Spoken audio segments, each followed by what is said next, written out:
Hello friends, matrix theory के इस lectures में हम लोग आज देखने वाले हैं what is the elementary matrix. Elementary matrix examination point of view से उतना ज्यादा इंपॉर्टेंट नहीं है। सिर्फ एक ही बार क्वेश्चन पूछा गया है जो सीएसआर नेट में पूछा गया था कि कुछ ऑप्शन दिए हुए थे, उसमें से चूज करना था कि which of the following is elementary, उसमें से कौन सा मैट्रिक्स एलिमेंट्री मैट्रिक्स है। लेकिन थ्योरी पॉइंट ऑफ व्यू से ये टॉपिक बहुत ही इंपॉर्टेंट है और बहुत छोटा सा टॉपिक है। तो आइए देखते हैं what is the elementary matrix and its elementary matrix.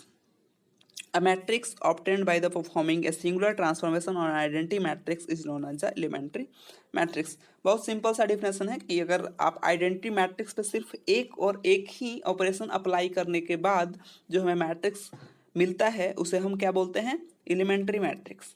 बहुत अगर आपके पास कोई अगर दो ऑर्डर का आइडेंटिटी मैट्रिक्स है, मैंने यहाँ पे दिया हुआ है, इसमें सिर्फ आप एक ही ऑपरेशन लगा सकते हैं, ठीक है।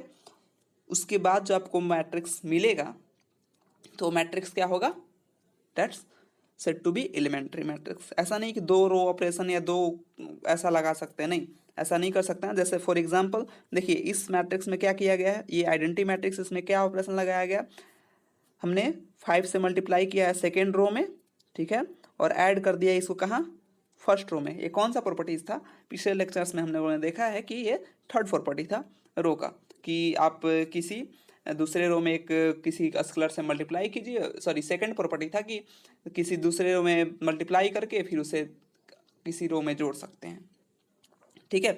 तो ये हो गया क्या, ये मैट्रिक्स क्या कहलाएगा, this matrix is said to be elementary matrix. इसी तरह से एक दूसरा एग्जांपल भी है, ऐसा नहीं कि सिर्फ इसे ऐसा ही कर सकते हैं, आप कोई भी ऑपरेशन लगा सकते हैं, 2x2 का आइडेंटिटी मैट्रिक्स हो, 3 का हो, 4 का हो, 5 का हो। चलिए अब एक निगेटिव सेंस में भी एग्जांपल ले लेते हैं कि जैसे ये वाला, इसमें क्या किया गया है, दो ऑपरेशन लगाया गया है। पहला ऑपरेशन है कि इसमें 5 से मल्टीप्लाई करके इसमें ऐड किया गया है, और फिर इसमें 5 से मल्टीप्लाई करके इसमें ऐड किया गया है। तो ये इसमें कितने ऑपरेशन अप्लाई हो गए, 2। तो this is not elementary matrix.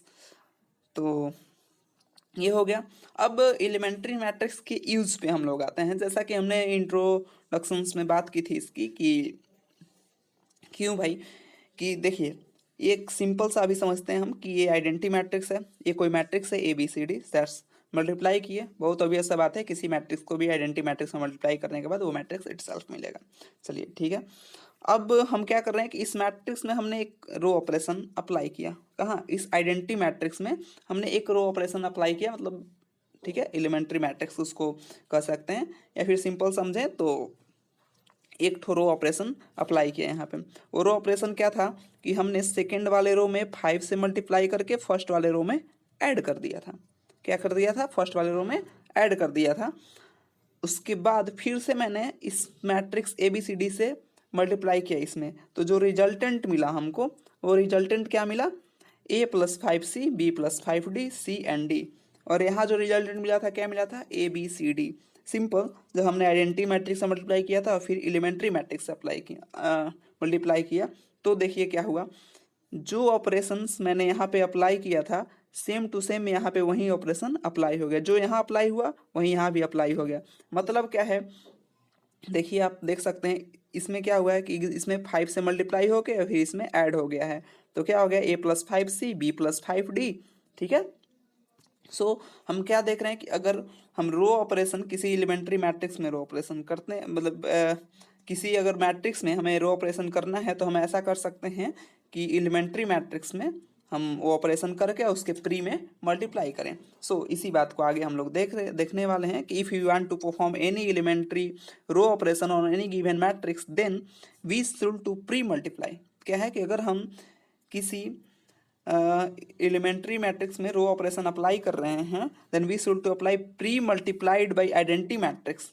हम क्या करना है, आइडेंटिटी मैट्रिक्स को प्री मल्टीप्लाई करना है, और आइडेंटिटी मैट्रिक्स को कैसा होना चाहिए, obtain by the same as the row operation on identity matrix. जैसे जो ऑपरेशन हम इस मैट्रिक्स पे करना चाहते हैं वो वही ऑपरेशन हम किसी आइडेंटिटी मैट्रिक्स पे करके, उसी ऑर्डर के आइडेंटिटी मैट्रिक्स पे करके हम इससे अगर प्री मल्टीप्लाई कर दें, तो जो हमको मैट्रिक्स मिलेगा वो मैट्रिक्स क्या होगा, उसमें सेम ऑपरेशन हुआ हमको रिजल्टेंट मैट्रिक्स मिलेगा।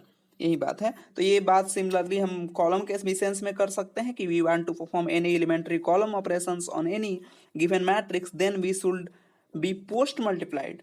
वहाँ क्या था, रो अगर ऑपरेशन करना है आपको तो क्या करना होगा, प्री मल्टीप्लाइड करना होगा आइडेंटिटी मैट्रिक्स में वो सेम वाला रो ऑपरेशन करके। अगर आपको कॉलम ऑपरेशन करना है, ठीक है, तो कॉलम ऑपरेशन में क्या करना होगा, आइडेंटिटी मैट्रिक्स में आपको कॉलम ऑपरेशन करके और फिर आपको क्या करना होगा, पोस्ट मल्टीप्लाइड करना होगा। अब ए बी सी डी जो आपका मैट्रिक्स है वो इधर रहेगा, तब फिर जो रिजल्टेंट मैट्रिक्स आएगा आपका वो क्या मिलेगा, वो कॉलम ऑपरेशंस के साथ मिलेगा। अब ये बात ज़रूरी है कि आगे हम रैंक ऑफ द मैट्रिसेस को समझने के लिए, तो यहाँ पे एक एग्जांपल के तौर पे हमने रखा है कि ये कोई मैट्रिक्स है और इसमें देखिए ये सारे जो हैं वो क्या हैं, पोस्ट मल्टीप्लाइड हो रहे हैं, तो ये कॉलम ट्रांसफॉर्मेशन है। ये प्री मल्टीप्लाइड हैं तो ये कौन से हैं, रो ट्रांसफॉर्मेशन हैं। यहाँ पे ऐसे मैंने डिनोट भी कर दिया है, तो ऐसे हम लोग यूज कर सकते हैं। अब चलिए, अगर किसी मैट्रिक्स में हमने कुछ रो ट्रांसफॉर्मेशन भी अप्लाई किए, कुछ कॉलम ट्रांसफॉर्मेशन भी अप्लाई किए, तब क्या होगा कि आफ्टर यूजिंग एलिमेंट्री रो और column transformation then the matrix will not be change. ठीक है, rank of the matrix will not be change. उस मैट्रिक्स का रैंक तो चेंज नहीं होगा। ये बात हम पिछले लेक्चर से करते आ रहे हैं कि किसी भी एलिमेंट्री ऑपरेशंस को करने के बाद उसके रैंक पे कोई इफेक्ट नहीं पड़ता है। So if A given matrix his rank less than m, कोई मैट्रिक्स दिया है m क्रॉस n का, a एक मैट्रिक्स है rectangular matrix m cross n का, इसका रैंक क्या है, r है, जो m से छोटा है। ठीक है, r एक नंबर है, पॉजिटिव नंबर, क्योंकि रैंक एक पॉजिटिव नंबर होता है। सो वो जीरो भी हो सकता है अगर जीरो मैट्रिक्स हो, क्यों, ठीक है।